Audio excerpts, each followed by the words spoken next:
Dans cette épreuve, nous avons 3 points pour un logo à retracer avec précision qui doit être uniquement en vectoriel. Alors, un JPEG du logo a été fourni pour les compétiteurs. Il a été mis ici sur un calque modèle.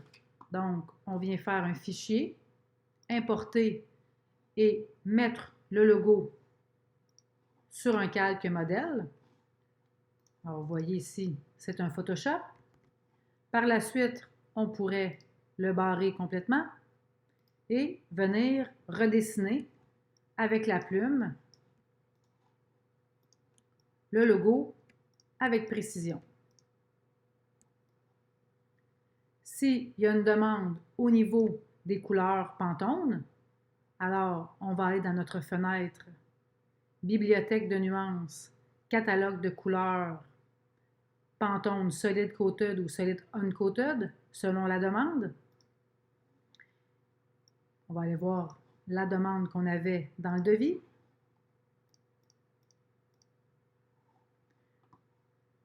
Il n'y a pas de demande au niveau du coated ou du uncoated, donc on peut y aller avec l'un ou l'autre. Alors, si je viens chercher mon PMS 166, alors j'ai sorti ma palette coated.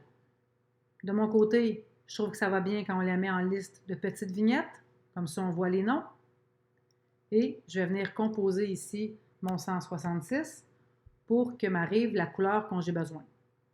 Alors, cette couleur-là peut être glissée dans mon nuancier pour qu'elle puisse être facilement utilisable.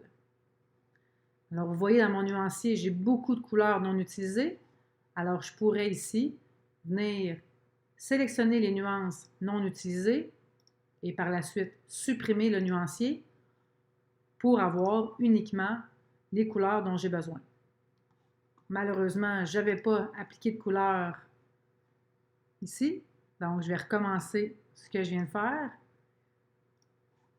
Et voilà, maintenant elle est toute seule et on peut utiliser les deux autres couleurs Pantone qui vont être maintenant dans mon Illustrator. Ce qui est important à la fin, c'est de venir jeter notre calque modèle pour qu'on ait uniquement le vectoriel dans notre document.